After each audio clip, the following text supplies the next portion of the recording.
Oke, baik. Assalamualaikum warahmatullahi wabarakatuh.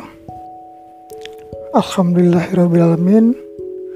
Wassalatu wassalamu ala asrofil anbiya wa mursalin Sayyidina wa maulana Muhammadin wa ala alihi wa sahbihi ajma'in, amma ba'du.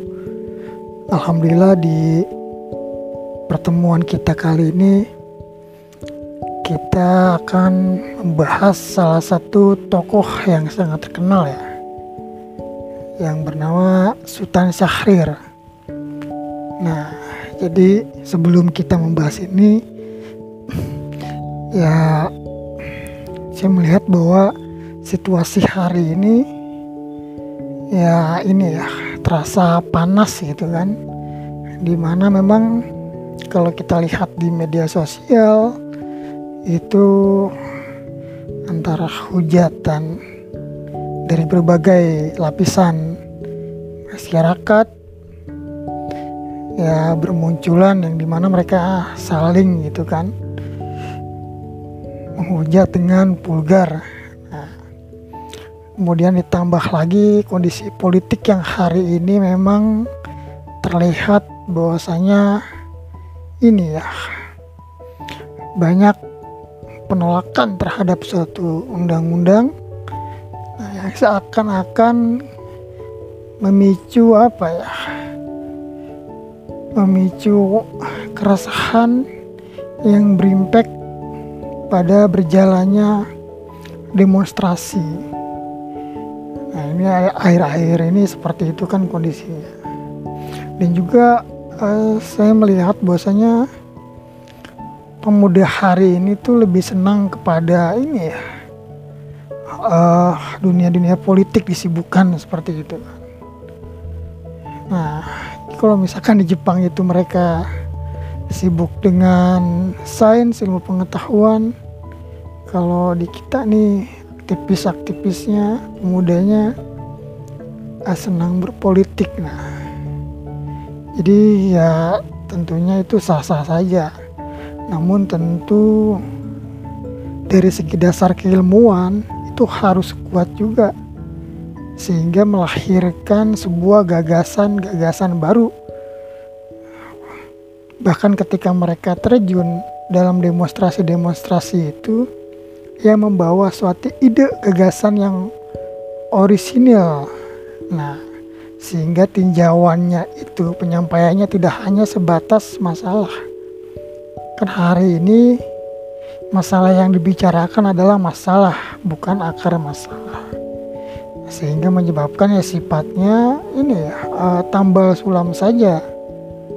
Nah, kalau misalkan kita sakit muntah-muntah, tentu yang harus diobati itu dari dalam, bukan mengelap muntahnya.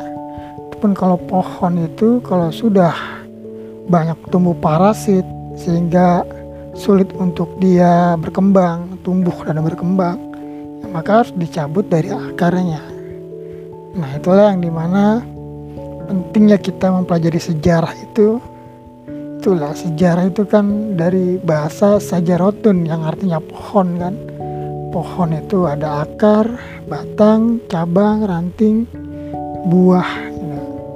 Nah, kalau misalkan buah yang busuk saja yang kita ambil dan kita buang, tentu kalau misalkan pohonnya tidak dirawat ataupun mungkin tidak diganti dengan pohon yang baru, yaitu sulit akan menghasilkan buah yang busuk juga.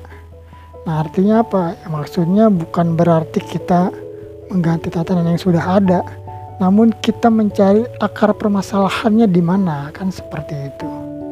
Nah, inilah kenapa kita penting sekali untuk mempelajari sejarah bangsa kita. Nah, kan dengan kita mengetahui sejarah bangsa kita, kita akan tahu jati diri bangsa kita.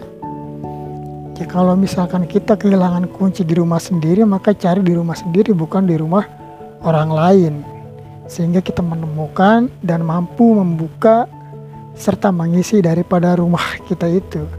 Nah, makanya kalau misalkan kata Sohokji itu kan, bagi dia itu kemerdekaan Indonesia itu adalah sebuah gedung yang kosong, yang dimana kitalah yang harus mengisinya. Tentu sebelum mengisi kita harus mencari kuncinya terlebih dahulu, bagaimana agar kita mampu mengisi kemerdekaan ini sehingga menjadi bangsa yang besar yang menjadi pemain di dalam tataran dunia, bukan hanya sebagai bangsa yang pengekor mengikuti, di mana kita memiliki daya saing yang rendah dibandingkan dengan negara-negara di dunia lain. Kira-kira seperti itu.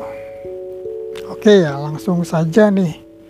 Jadi Sultan Syahrir ini ya, ia lahir di Padang Panjang ya, Sumatera Barat pada tanggal 5 Maret tahun 1909. Nah, dia ini meninggal di Zurich, Swiss 9 April tahun 1966 pada umur 57 tahun.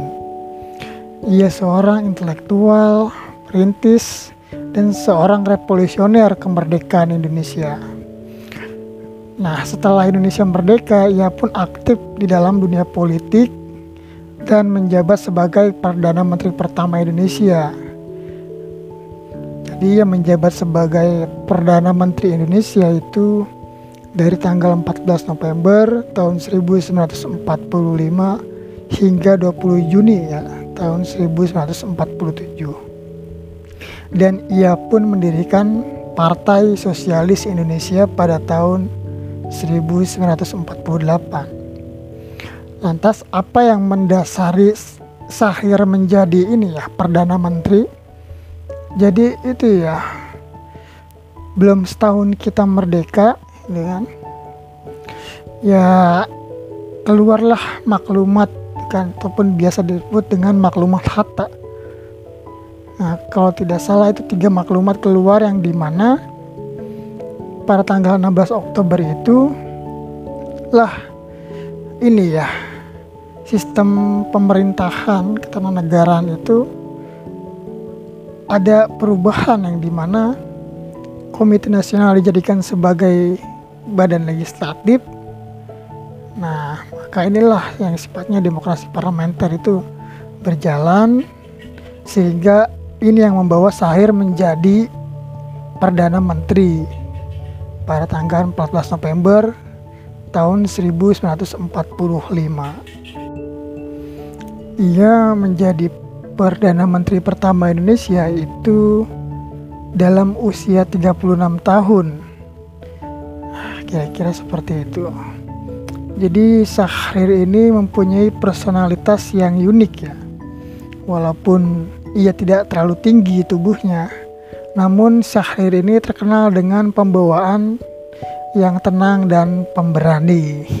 Nah, jadi ini nih ada sebuah kisah nih pada Syahrir. Jadi suatu ketika itu dalam suatu gedung di Jalan Malioboro ya, Yogyakarta, itu sekitar tahun 1945. Nah, jadi di sana sedang diadakan sidang penting antara Syahrir dengan sekian banyak pemimpin rakyat dan pemuda. Untuk apa? Menghadapi soal berat yakni pertempuran Surabaya. Nah, kan 10 November tahun 1945. Jadi pada saat dia sedang rapat, tiba-tiba di luar ruangan itu terdengar letusan ini ya, senjata. Nah, sehingga menyebabkan listrik mati, orang-orang pun terkejut dan tiba-tiba semua pesertanya itu merangkak ya di lantai mencari perlindungan. Nah, kondisi gelap ya. Ternyata tidak terjadi apa-apa ya. Mungkin orang khawatir adanya bom gitu kan. Namun tidak terjadi apa-apa, sehingga ketika listrik menyala dan semua orang-orang itu merangkak mencari perlindungan, dia kaget, ternyata hanya Syahrir sendiri yang masih duduk tenang di atas kursinya. Nah, ini seolah-olah tidak terjadi apa-apa. Jadi pada ini ya pertempuran dan bom-bom berjatuhan di benteng-benteng ini ya, Frederiksberg itu di Istana Presiden Yogyakarta ya, Pak. Ini Belanda menyerang, jadi orang-orang itu pada lari, panik dan juga ketakutan ya. Namun ternyata Syahrir ini saking tenangnya, ya hanya masuk kamar, Ya walaupun deg-degan, namun ternyata dia masuk kamar, lalu kemudian ia dilanjutkan dengan mengambil nasi ya dan makan gitu kan. Nah inilah, jadi pembawanya sangat tenang itu apa ya, kisahnya ada juga yang lucu ya. Sedang terjadi pemboman, dia ini ya sempatkan untuk tenang dan untuk makan nasi. Namun ini yang penting itu salah satu jasanya ialah bahwa Syahrir ini selain tetap tenang, jiwanya selalu hadir. Nah, dalam apa? Dalam hal akal yang tidak membuatnya bingung, sehingga mencari-cari solusi dalam problematika ini ya, politik dan juga usaha untuk memperjuangkan kemerdekaannya. Nah, makanya ia dipercaya sebagai Perdana Menteri pada waktu itu. Dan ia pun ini ya dikenal sebagai seorang sosial demokrat. Sosial demokrat ya karena pemikirannya itu. Jadi selain itu pun ia pun dikenal sebagai bapak politik luar negeri bebas aktif nih. Ya bisa dikatakan juga sebagai peletak dasar diplomasi ya. Jadi selain Muhammad Nasir pun Syahrir ini mempunyai peran juga.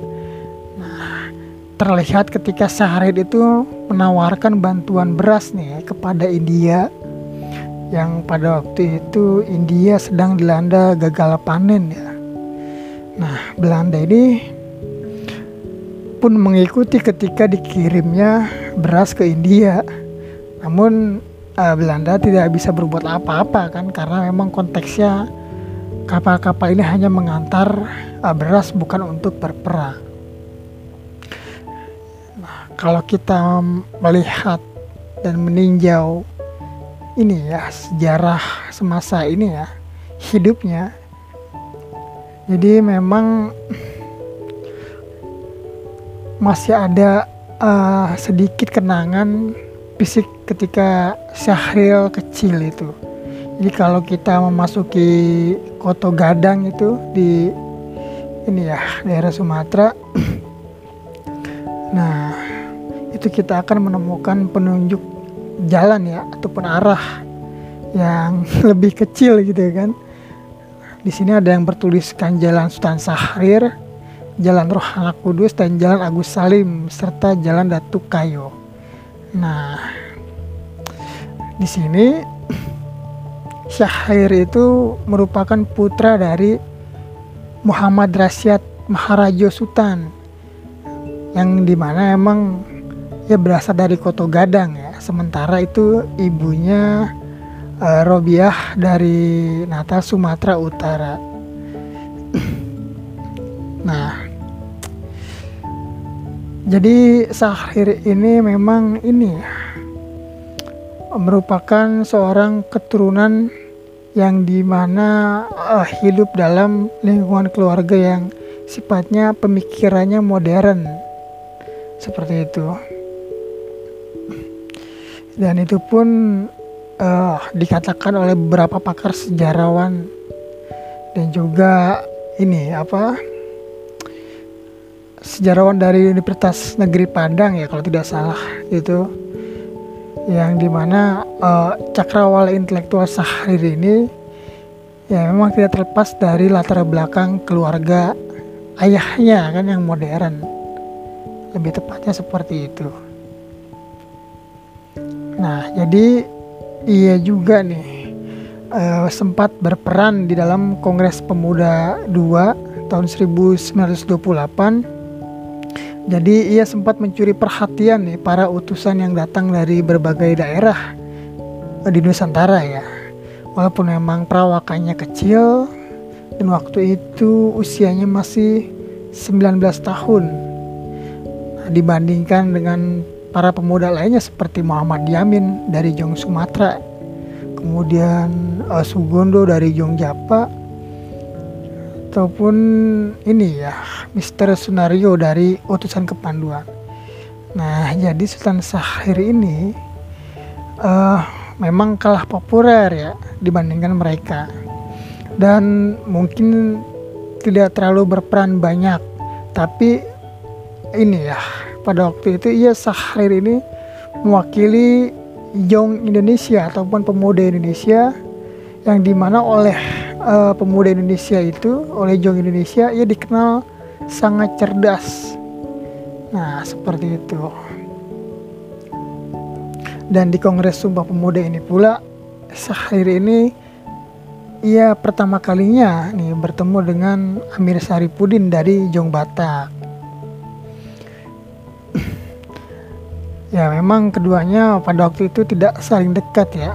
Namun justru karena takdir inilah itu kan yang mempertemukan, sehingga berapa tahun kemudian, 20 tahun kemudian itu Syahrir dan Amir Saripudin itu bekerja sama untuk menahkodai pemerintahan, sehingga ia mampu mewarnai sejarah Republik Indonesia ini.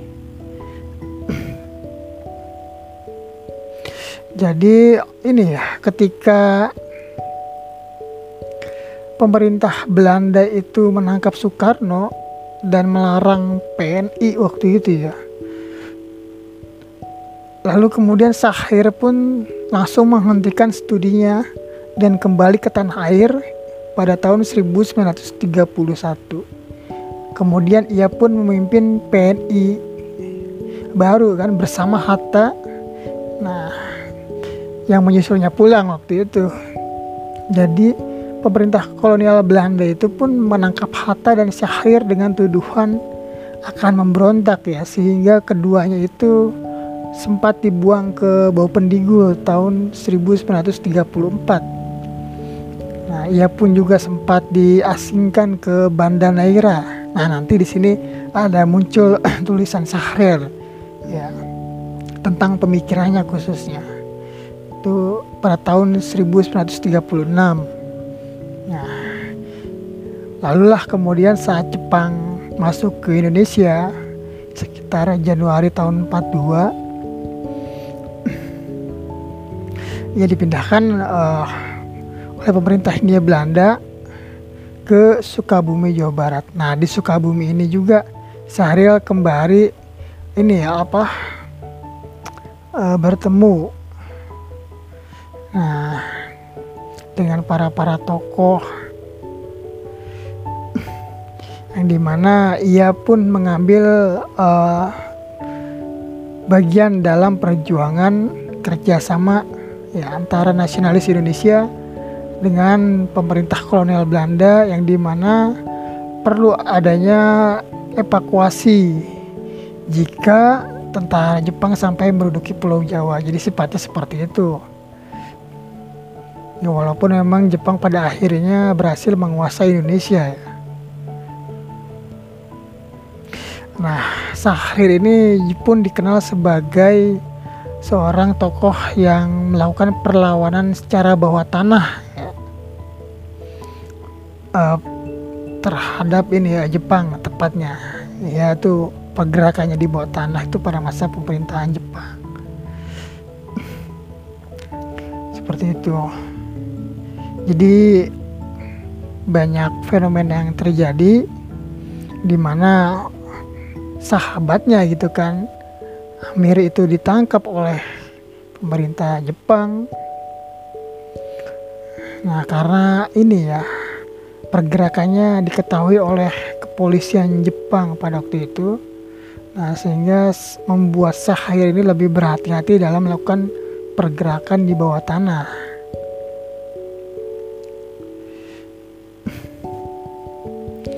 Nah, pada saat itu juga peran bawah tanah ini, jadi pada tahun 42 itu Syahrir ini atas permintaan Soekarno, yang dimana Soekarno itu baru kembali dari pembuangannya di Sumatera ya, Syahrir, Hatta dan Soekarno itu sempat mengadakan rapat di rumah Hatta. Nah, tepatnya ada satu orang lagi yang namanya Asmara Hadi, orang kepercayaan Soekarno, ikut dalam pertemuan itu. Jadi Des Alwi ini anak angkat Sahir yang datang dari Banda Neira, ia disuruh Hatta untuk berjaga di pintu, ya kan? Karena menurut pernyataannya itu Hatta ini tidak ingin ada orang yang lain masuk, sehingga ketiganya bersepakat dalam rapatnya itu akan melakukan kerjasama dengan Jepang. Di peran kerjasama dengan Jepang itu dilakukan oleh Soekarno dan Hatta. Lalu bentuk perlawanan di bawah itu akan dilakukan oleh Sahir, yang dimana Sahir ini akan tetap menyusun perlawanan di bawah tanah. Nah, tentunya sehingga memudahkan Sahir untuk menjangkau informasi lebih luas pergerakan di bawah tanah. Seperti itu. Nah, jadi sehingga kita dapat tahu ya bahwasanya memang adanya kerjasama ataupun diplomasi yang mungkin terlihat inilah Soekarno dan Hatta ini bekerja sama dengan Jepang gitu kan, dengan istilah saudara tua dari timur gitu kan. Ternyata memang sudah dibahas sebelumnya dan direncanakan oleh Soekarno, Hatta dan juga Sahir. Ya, tentu pergerakan yang sifatnya bawah tanah ini tetap berjalan, yang dimana memang perlu adanya seorang tokoh muda yang memiliki pemikiran yang luas seperti Sahir ini. Nah, adapun ya memang nih Sahir ini seorang pemikir yang modern ya, bahkan ketika ia ini ya dibuang ke Banda Neira itu, ia pun menuliskan kira-kira ya saya ini memang kurang terkenal dan kurang disukai karena pemikiran saya yang sifatnya modern barat, kan seperti itu. Dimana ya bukan nasionalis, namun tentu walaupun ia memiliki pemikiran sifatnya modern dari barat, tentulah karena pemikirannya ini yang ikut mewarnai sejarah pergerakan di Indonesia, yang dimana tentu bertujuan untuk mengangkat harkat martabat hidup rakyat Indonesia, seperti itu. Dan ia pun banyak berharap dan memberikan pandangan kepada pemuda bahwasanya memang sikap kedisiplinan, wawasan yang luas itu perlu ditumbuhkan dalam semangat pemuda. Oke, nanti kita jelaskan lebih lanjut di situ ya. Ia pun membuat kritik ya terhadap kemerdekaan Indonesia. Nah, kenapa saya bahas ini lebih kepada tulisannya mengenai perjuangan kita. Jadi tulisan Sahir ini mengenai perjuangan kita itu sebenarnya merupakan pamflet ya, tulisannya yang pada tanggal 10 November tahun 1945, yang dimana kita hari ini ya berbarengan ataupun lebih mengenal sebagai Hari Pahlawan karena dengan adanya kaitan pertempuran Surabaya pada waktu itu. Jadi kalau kata Benedict Anderson itu dalam ini ya Our Struggle Introduction tahun 68 itu, jadi tulisan Sahir ini mengenai perjuangan kita ini adalah suatu analisis situasi 2 bulan setelah ini ya Indonesia merdeka, kurang lebih 2 bulan setengah. Itu situasi yang menyeluruh ataupun suatu kritik mengenai kebijakan pemerintah dan juga personilnya, yang dimana kritikannya itu mengenai suatu program yang seharusnya sifatnya rasional bagi perjuangan masa depan, serta ia juga memiliki pandangan dalam mendiagnosis masalah kontemporer Indonesia. Nah, karena memang 3,5 abad dijajah Belanda ditambah dengan pendudukan Jepang, jadi banyak pola pikir, gaya hidup dan budaya sendi-sendi kebangsaan Indonesia itu terkikis. Nah, sehingga ia pun mengkritik Jangan sampai feodalisme baju baru ya, di adanya pemerintah itu namun sifatnya sifat feodal. Kira seperti itu. Ia mengkritik bahwa Pekik Merdeka hanyalah simbol kosong dari euforia kebebasan.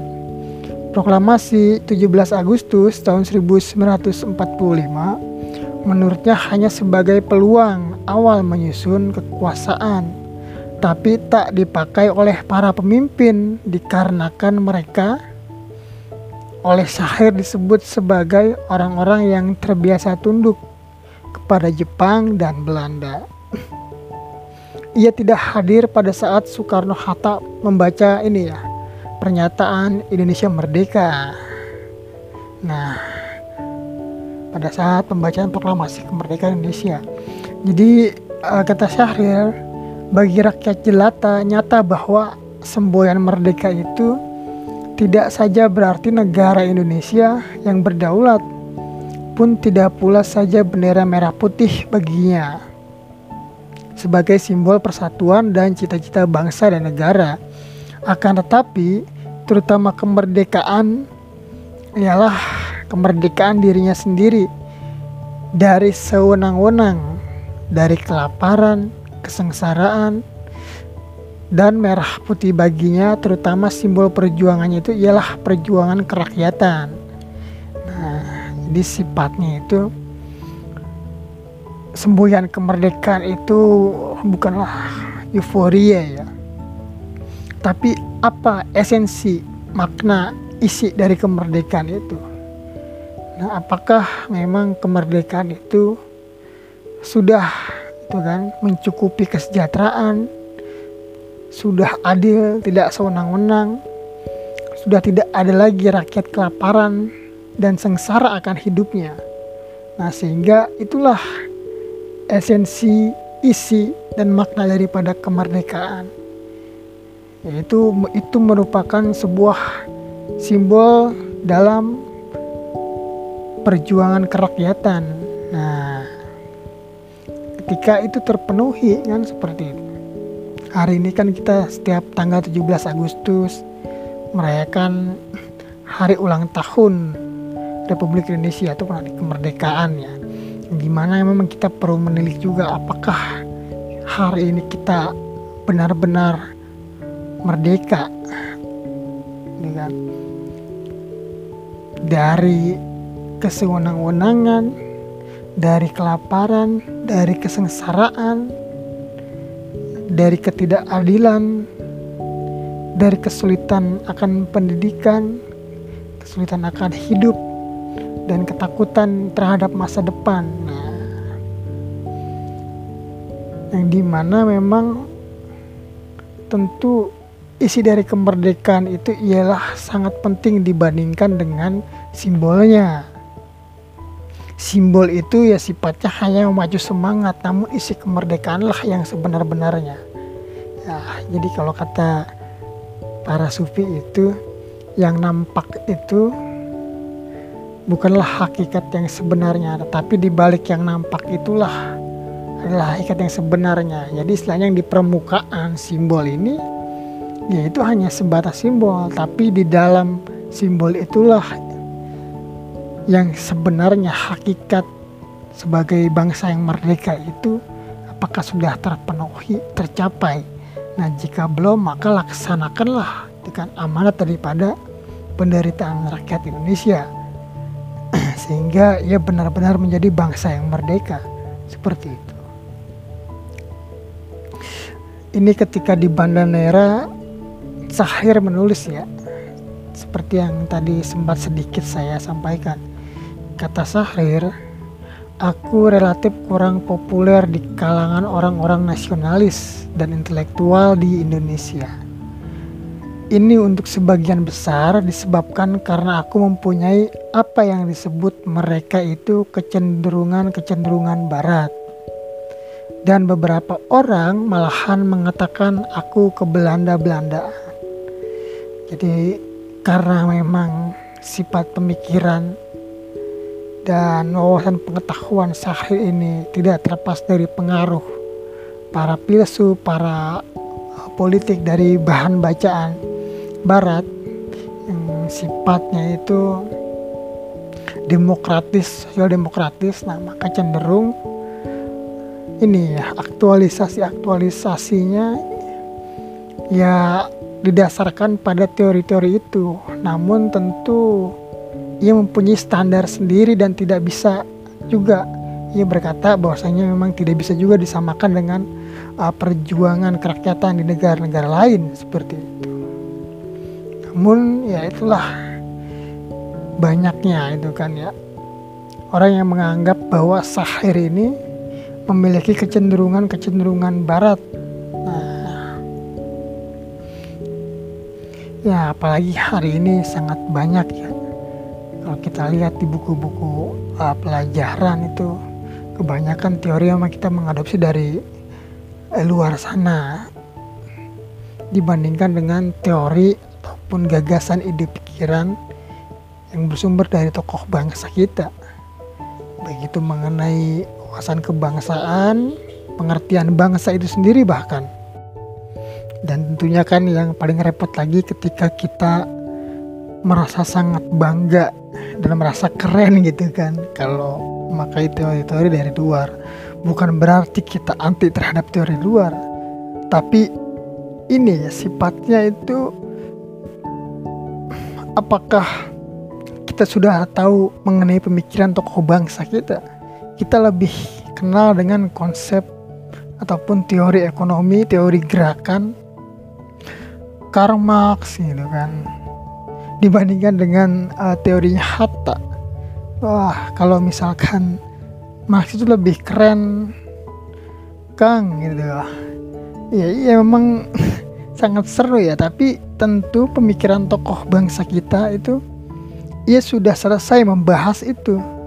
Kalau kita lihat kan dari karya-karyanya, wah, bahkan Hatta pun menulis dalam ini ya persoalan ekonomi sosialis Indonesia, dia uraikan itu mengenai Karl Marx juga. Bahkan filsuf Yunani pun ia jadikan tulisan yang dimana ia menuliskan tentang alam pikiran Yunani 1, 2 kan seperti itu. Artinya memang ia sudah mengkaji dalam, nah sehingga ia melahirkan gagasan-gagasan ide untuk membangun Indonesia yang sifatnya itu cocok di bumi pertiwi kita, negara kita. Kalau misalkan ya kita inilah menanam padi di pinggir pasir pantai kan, tentu tidak akan tumbuh kan seperti itu.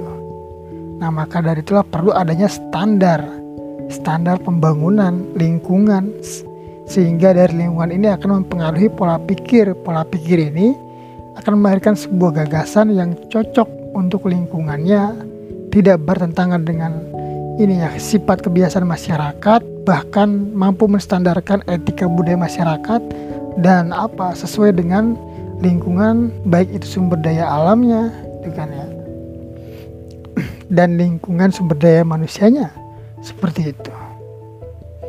Tidak ada lagi istilahnya klaster-klaster yang dimana menghilangkan sifat gotong royong asli dari bangsa Indonesia itu sendiri.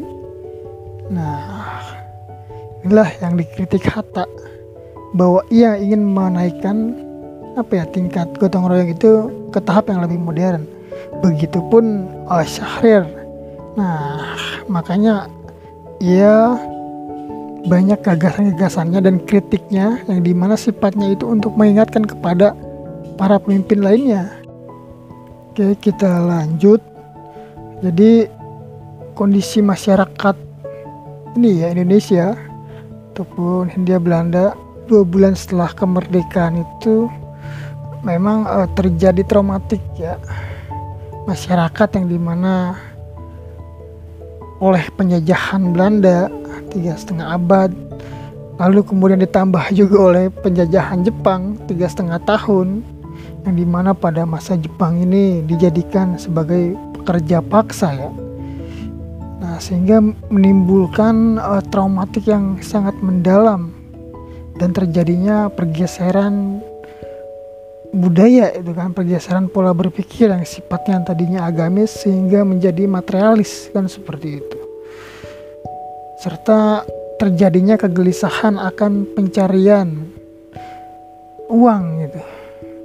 Karena memang sendi kehidupan desa itu sudah dirusak, yang dimana menimbulkan kesulitan di desa-desa, sehingga banyak orang lari ke kota untuk menghindari kelaparan yang ada di desa. Ini sangat memprihatinkan ya, kondisi pada awal-awal kemerdekaan itu, yang memang benar-benar kita itu bertahan hidup ya. Selain bertahan merdeka itu, kita bertahan hidup masyarakat pada waktu itu.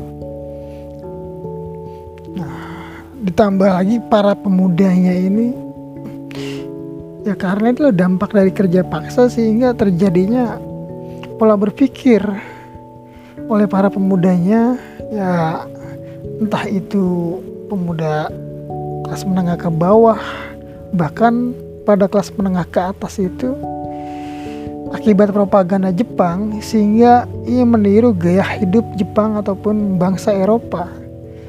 Nah, hari ini ya kita banyak meniru gaya hidup, bahkan gaya berpikir bangsa-bangsa lain ya, yang dimana dari segi berpakaian, dari segi pergaulan hidup terutama lah ya, yang sangat berpengaruh dalam pembentukan karakter itu mengenai gaya hidup, penampilan. Nah, akhirnya kita menjadi fanatisme terhadap idola-idola kita di luar kan, seperti itu. Nah, mungkin di sini banyak nih para pemuda-pemuda, terutama perempuan, yang sangat ngefans sama Jongkok ya. Sama Jongkok ini kan artis dari luar sana ya. Akibat ini ya, pengaruh film, kemudian menjadi fans fanatik. Nah, sehingga gaya berpakaian, gaya makan, bahkan bicara pun meniru-niru ya. Kalau misalkan bahasa itu ya menjadi suatu inilah keren sifatnya gitu, karena kita akhirnya dapat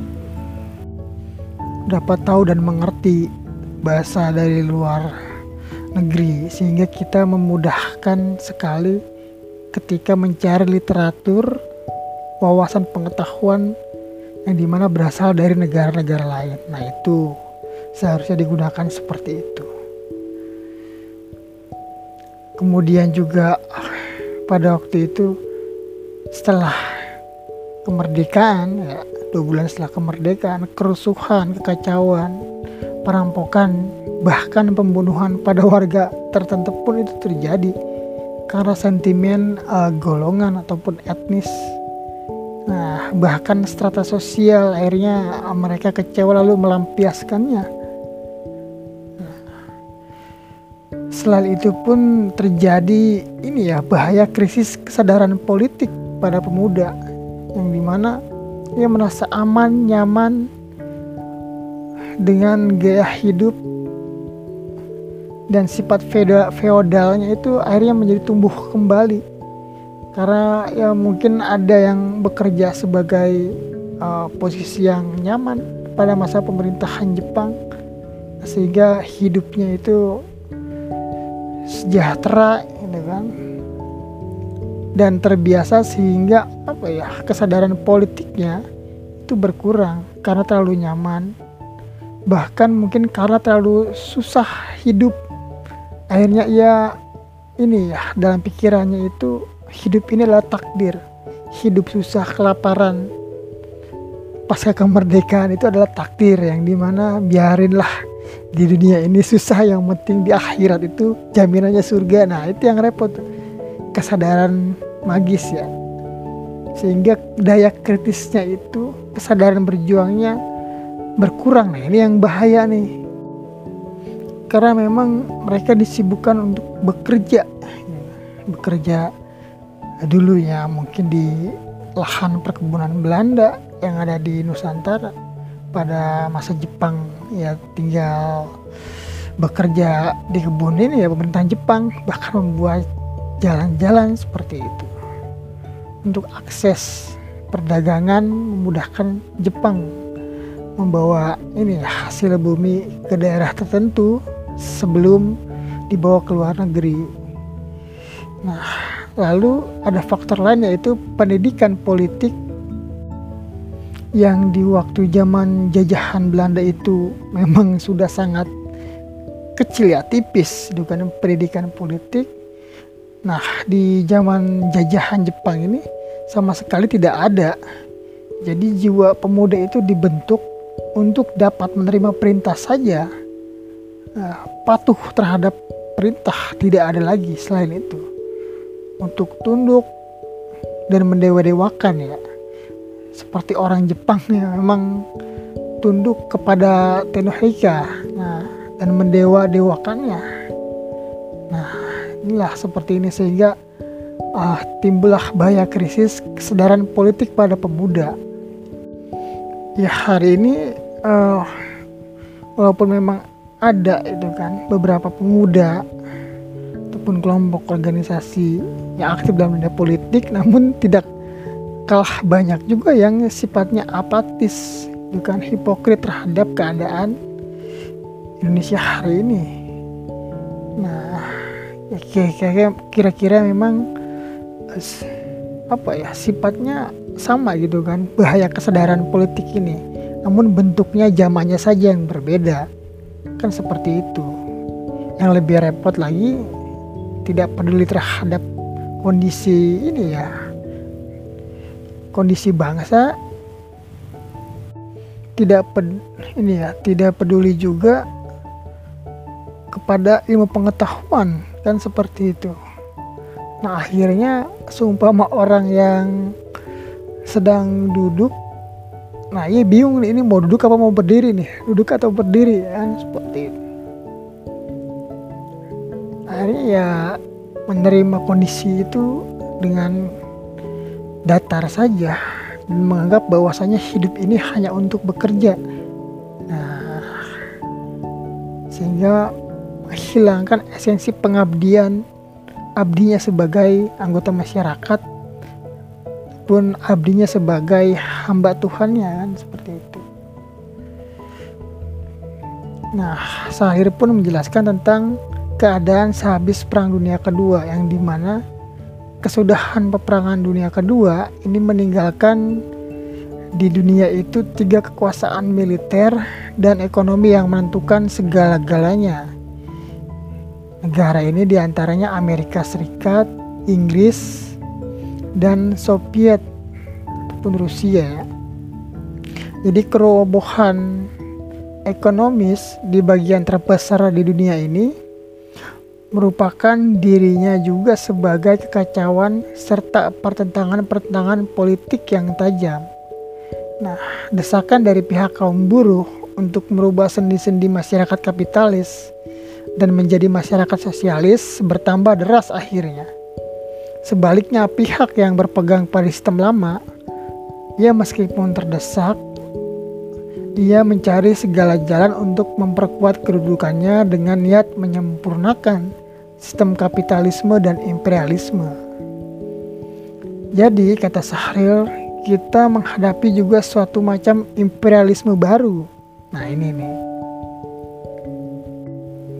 Jadi Sahril sudah mempunyai ini ya, pandangan ke depan bahwasanya kita itu menghadapi suatu macam imperialisme baru. Kita hidup sekarang ini di dalam zaman yang menentukan sistem mana yang akan meluas dan akhirnya menentukan nasib kemanusiaan, yaitu kapitalisme atau sosialisme. Nah ini Perang Dunia Kedua ini memang bisa dibilang ya perang dingin antara dua ideologi besar ya, yang dimana memang walaupun dua ideologi besar tapi ya sifatnya imperialis dia, karena ingin menguasai. Kalau misalkan sudah imperialis sudah pasti ia kapitalis kan, seperti itu.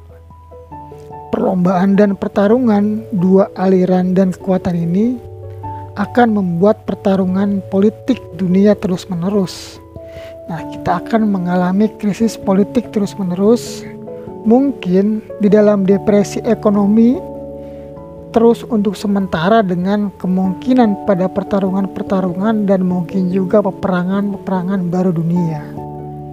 Nah, kondisinya memang seperti itu ya. Ya walaupun akhirnya Uni Soviet itu runtuh ya kan, seperti itu.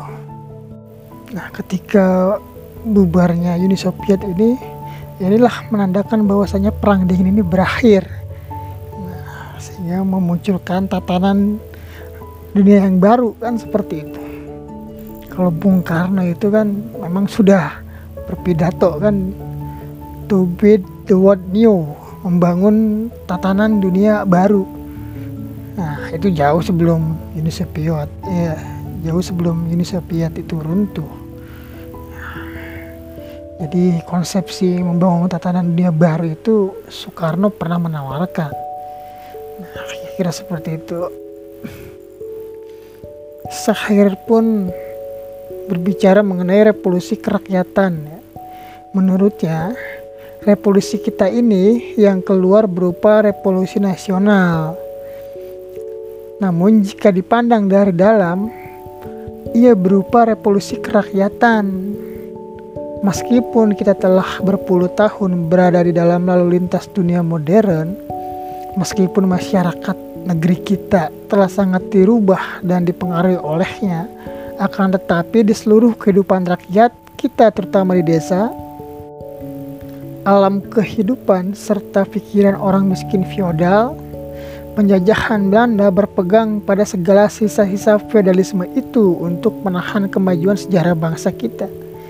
Jadi ya walaupun bentuk keluar kita itu revolusi nasional, bahasanya lah seperti itu, namun isinya ya harus berupa revolusi kerakyatan. Nah, karena kalau misalkan sifatnya hanya bahasa revolusi nasional, dikhawatirkan ya sisa-sisa feodalisme masyarakat Indonesia zaman dahulu, apalagi diperkuat dengan adanya pengkawinan antara kolonialisme Belanda dan feodalisme, ini akan menyebabkan tatanan masyarakat itu ya tumbuhnya seperti itu untuk kedepannya.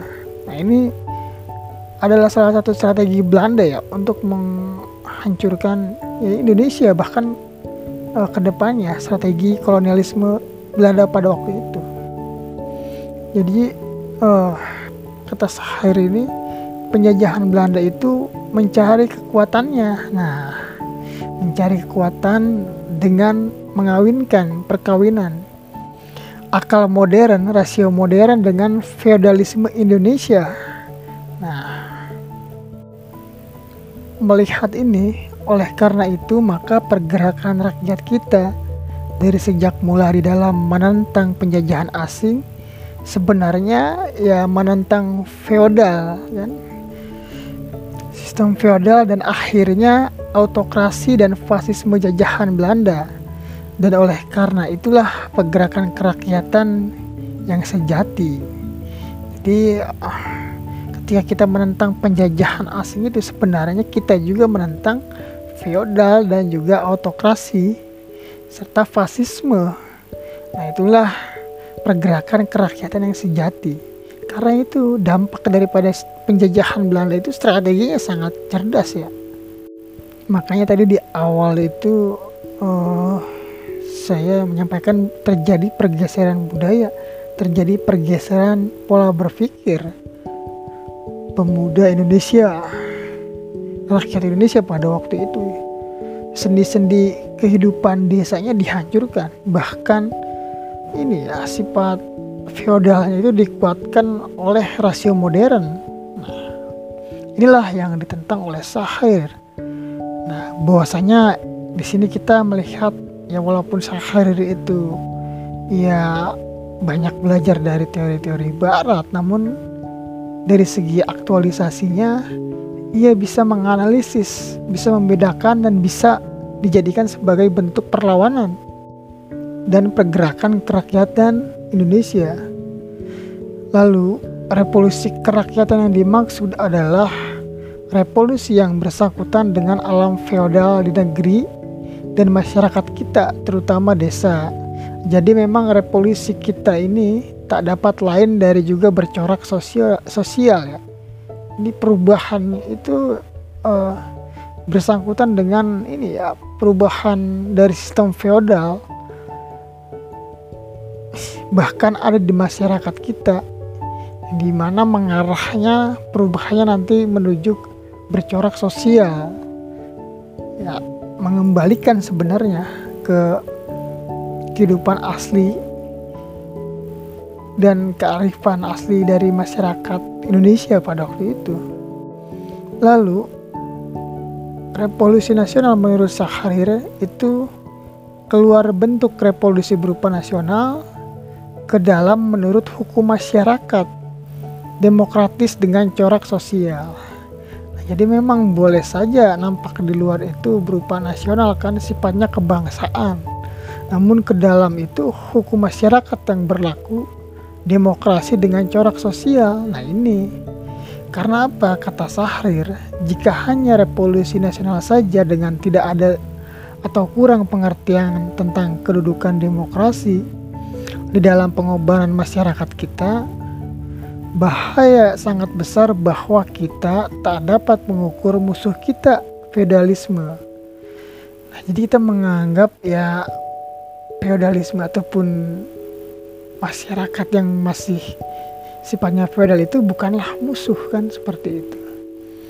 Sehingga kita justru malah berkawan dengan semangat feodalisme yang masih hidup sesuai dengan semacam nasionalisme, menjadi nasionalisme yang mempunyai semacam solidarisme, akhirnya menjadi solidarisme feodal ya, yang hierarkis. Jadi istilahnya ya udah, ini masih temen nih, ini masih saudara. Nah akhirnya pemerintahan itu diisi oleh ini ya, ampuh, anak, menantu, ponakan, ipar, saudara, semuanya. Nah bagaimana dengan hari ini? Nah hari ini terjadi maksudnya di sana ya, di negara lain bukan Indonesia. Ya, solidarisme feodal dalam memimpin pemerintahan. Nah kalau sudah seperti ini, mau tidak mau ia menjadi fasis gitu kan, alias ia menjadi musuh kemajuan dunia dan rakyat yang sebesar-besarnya kan, seperti itu. Nah mengukuhkan kekuasaannya. Ini seperti ini kondisinya sudah dibaca oleh Syahrir ya. Dampak-dampaknya seperti apa. Kata Syahrir, revolusi nasional itu hanya buntutnya daripada revolusi demokrasi kita. Bukan nasionalisme harus nomor satu, akan tetapi demokrasi. Di sini berarti bukanlah revolusi nasional chauvinis. Nah ini, jadi maksud Syahrir itu revolusi kita itu bukan revolusi yang chauvinis, yang menganggap bangsa kita itu bangsa yang paling besar, yang paling mulia kan, dibandingkan dengan bangsa-bangsa lainnya. Seperti halnya yang dibawa oleh Hitler dan Mussolini kan, ya memakai ras ataupun Arya yang dimana menganggap bahwasanya iya yang paling besar, yang paling istimewa, yang dipilih oleh Tuhan bahkan kan. Nah kalau kita dalam Islam itu kan jelas di dalam Al-Quran itu bahwasanya ya bangsa Arab itu tidak lebih mulia dibandingkan bangsa asing, karena yang sama kan, seperti itu. Namun tingkat ketakwaan keimanannya yang membedakannya. Dan itu berarti apa urusannya dengan Tuhannya kan. Kalau antara sama manusia ya sifatnya ya sama, tidak ya lebih besar, lebih mulia dibandingkan karena ketaatannya kan pada Tuhannya, seperti itu. Nah makanya nanti ada konsep ini bangsa sendiri, pengertian bangsa sendiri menurut Ki Bagus Hadikusumo. Oke nantilah itu kita bahas apa sih bangsa menurut Ki Bagus Hadikusumo itu di podcast selanjutnya. Oke kita lanjut. Syahrir pun berbicara mengenai revolusi dan pembersihan. Jadi kata Syahrir itu revolusi dan pembersihan nih konteksnya di sini. Jadi ini antara revolusi kerakyatan, revolusi nasional, dan revolusi di sini ialah merupakan bentuk ragam revolusi menurut Syahrir ya. Jadi dalam pandangannya mengenai revolusi dan pembersihan ini, bahwa negara Republik Indonesia yang kita jadikan alat dalam revolusi rakyat kita harus kita jadikan alat perjuangan demokrasi, dibersihkan dari sisa-sisa Jepang dan fasismenya. Jadi jelas bahwasanya memang ini ya, perjuangan dalam membersihkan fasisme, feodalisme, ya sisa kolonialisme itu memang harus dilaksanakan oleh pemerintah negara kan, seperti itu, beserta elemen masyarakatnya. Maka negara itu menjadi alat bagi rakyat untuk menegakkan kedaulatannya kan, seperti itu. Lalu ia berbicara mengenai revolusi dan partai nih. Jadi wadah dalam revolusi itu ia harus ada partai menurut Syahrir kan, yang dimana partai itu mempunyai ideologi yang jelas, mempunyai teori dan wawasan yang lengkap, disiplin, berorganisasi modern dan efisien. Jadi jelas nih, partai itu harus ya mempunyai ideologi ya. Kalau sekarang itu kan ideologinya Pancasila kan, seperti itu. Mempunyai teori dan wawasan yang lengkap. Jadi jelas harus mempunyai kompetensi dalam bidang teori dan wawasan yang luas. Lalu ia mempunyai sikap disiplin, modern dan efisien dalam hal kerja. Nah, ini standarnya sangat bagus ya dari Syahrir ini. Memang pada hakikatnya harus seperti itu. Makanya dulu itu partai sebagai alat perjuangan untuk mengakomodir rakyat, kekuatan rakyat untuk mencapai kemerdekaan. Nah, ketika ini ya awal kemerdekaan pun untuk mempertahankan kemerdekaan yang memang walaupun ini ya terjadi ini juga kondisi yang dimana bergejolak pada waktu itu. Lalu revolusi dan pemerintahan. Nah, pemerintahan itu harus demokratis. Kemudian pemerintahan itu harus membangunkan Dewan Perwakilan Rakyat dari desa ke puncak pemerintahan. Jadi Dewan Perwakilan Rakyat itu berasal dari desa ke puncak pemerintahan. Nah, jelas nih. Lalu kemudian demokratisasi alat-alat kekuasaan. Jadi alat-alat kekuasaan itu, perangkat negara itu ya sifatnya harus didemokratisasikan, bisa digunakan oleh masyarakat bila diperlukan. Dan sifatnya itu dalam hal diskusi musyawarah yang harus demokratis. Lalu di sini pun opsinya Pangreh Praja Lama diberi kedudukan sebagai pengawas, polisi, agraria dan sebagainya. Jadi masih dimanfaatkan ilmunya, keterampilannya. Lalu memperjuangkan isi kemerdekaan di sini. Nah, jelas nih bahwa kemerdekaan itu, isi kemerdekaannya harus diperjuangkan. Negara Republik Indonesia yang kita perjuangkan sebagai alat di dalam revolusi kerakyatan kita mendapat harga yang penuh jika kita isi dengan kerakyatan yang tulen. Nah, bagi kita kemenangan yang berarti itu ialah kemenangan yang berisi, bukan kemenangan nama dan kehormatan semata saja. Negara Republik Indonesia hanya nama yang kita berikan pada isi yang kita maksudkan dari kehendak itu. Jadi awalnya itu ialah isinya. Nah, nama itu ialah sifatnya hanya nama yang kita berikan pada isi. Nah, jadi adanya nama itu tentu harus ada isi. Adanya ini ya nama saya ataupun nama kamu lah itu kan, tentu karena eksis, kamu itu eksis. Misalkan ya saya Panji nih, Panji itu sebuah nama, namun Panji itu eksis ya karena ya sifatnya eksis, ada gitu kan. Nah, jika isinya tidak ada makanya sebuah nama saja kan tinggal batu nisan kan, seperti itu. Ini jangan sampai kemerdekaan kita itu tidak eksis isinya. Inilah ia mampu berpikir mendalam ya Syahrir ini. Jadi harus diperjuangkan isu kemerdekaan itu. Makanya pertanyaan hari ini yang mungkin dari saya ya, harus kita isi dengan apa kemerdekaan kita hari ini. Nah itu kembali bagaimana aktualisasi diri sendiri, bagaimana kemampuannya kan, seperti itu.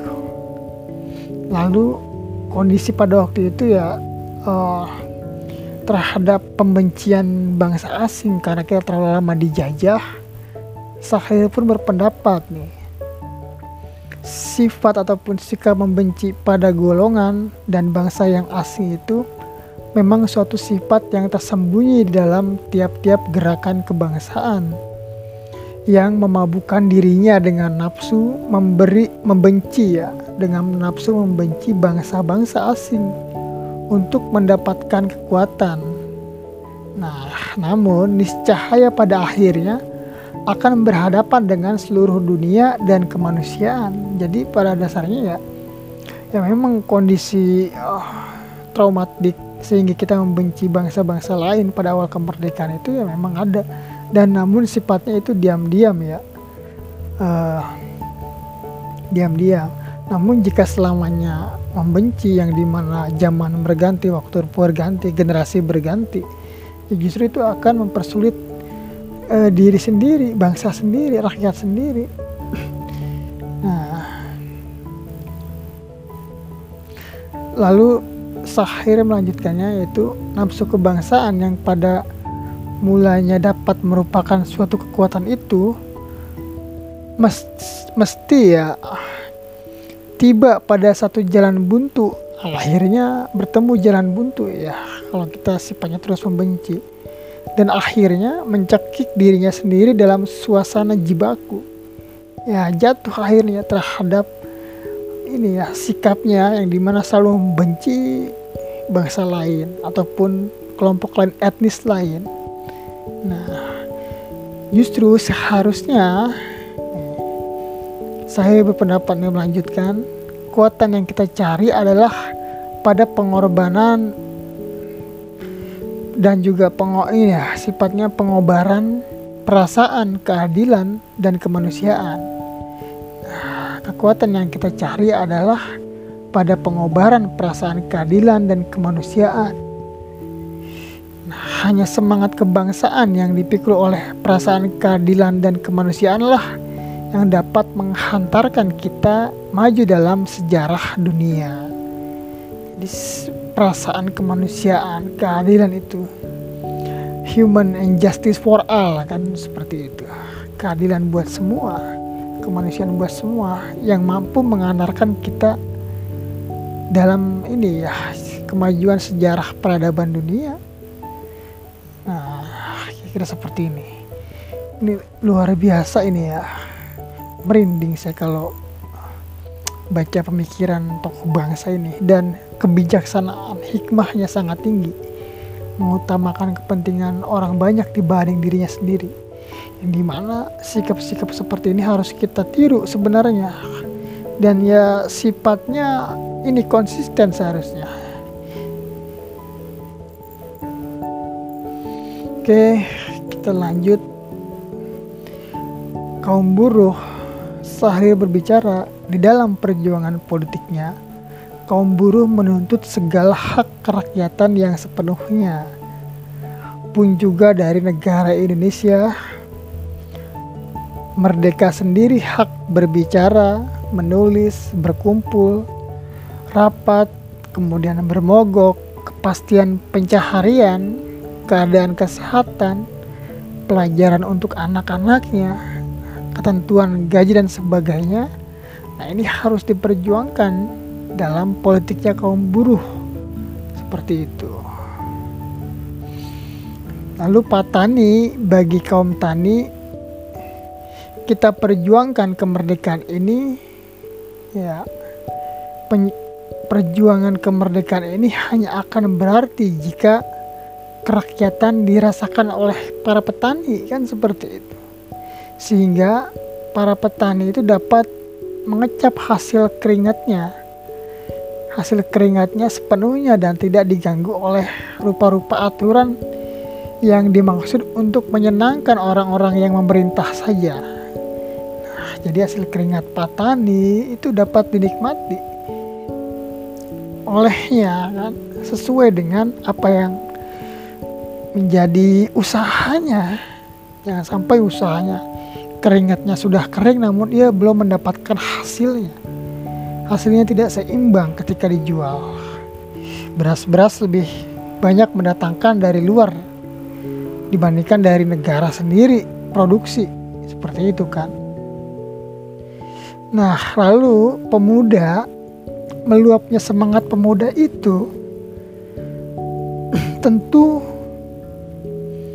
disambut oleh masyarakat itu, karena memang pada dasarnya ini ya, adanya meluapnya semangat pemuda itu karena pada keadaan kondisi masyarakat sendiri. Jadi ketika masyarakat kesulitan, kesusahan, tertindas, terjajah, nah maka timbullah semangat pemuda itu untuk memperjuangkan kondisi nasib masyarakat itu sendiri. Nah, ini akhirnya saling sinkron ya, seperti itu. Lalu tentara negara Republik Indonesia yang kita perjuangkan sebagai alat di dalam revolusi kerakyatan, kita mendapat harga yang penuh. Jika kita isi dengan kerakyatan yang tulen, bagi kita kemenangan yang berarti itu ialah kemenangan yang berisi bukan kemenangan nama dan kehormatan semata saja. Negara Republik Indonesia hanya nama yang kita berikan pada isi yang kita maksudkan dan kehendak kan itu ya. Jadi sifatnya ini ya, pada dasarnya tentara ini ialah berasal daripada rakyat itu sendiri. Artinya bukan ia mencari sebuah kehormatan sebagai ini ya tentara ataupun pihak keamanan, namun justru kehormatan itu ketika ia mampu mengabdikan dirinya untuk menjaga masyarakatnya, untuk menjaga bangsanya, untuk menjaga negaranya. Nah, sehingga maksud dari kemerdekaan itu ialah sampai pada isi yang dimaksudkan. Nah, seperti itu, yang dimana tentu isinya yang utama ialah mengangkat harkat martabat hidup orang Indonesia. Nah, inilah esensinya. Karena apa? Derajat manusia itu diangkat ya ketika ia berilmu, ketika ia mampu hidup dan mengisi kehidupannya, dan ia akhirnya berada di jalan Tuhannya, kan seperti itu. Oke, mungkin cukup sekian untuk ini ya podcast literasi hari ini. Jadi memang kita itu harus banyak belajar apa-apa dari tokoh bangsa kita, terutama sekali ya mengenai hikmah, kebijaksanaannya, pengorbanannya, konsistensi dalam berjuang, idealisnya, dan bahwasanya ya kondisi-kondisi hari ini ya bentuknya saja yang berbeda namun sifatnya sama, kan seperti halnya gula ya, sifatnya sama, manis, bentuknya boleh padat, boleh cair, kan seperti itu. Nah, bagaimana nih kita hari ini sebagai bangsa yang sudah merdeka? Tentu isi dari kemerdekaan, sifat dari kemerdekaan itu ya harus kita tetap perjuangkan. Jangan sampai ya kita nih hanya sebagai nama saja sudah merdeka, namun isinya itu ya secara esensi, isi dan makna itu ya kita belum merdeka sepenuhnya. Masih banyak masyarakat yang sulit dan kesusahan untuk membeli tanah dan rumahnya. Nah, sehingga apa? Yang mau tidak mau kan kredit seperti itu. Oke, semoga bermanfaat. Bila bisa wilhaq fasabiqul khairat. Wassalamualaikum warahmatullahi wabarakatuh.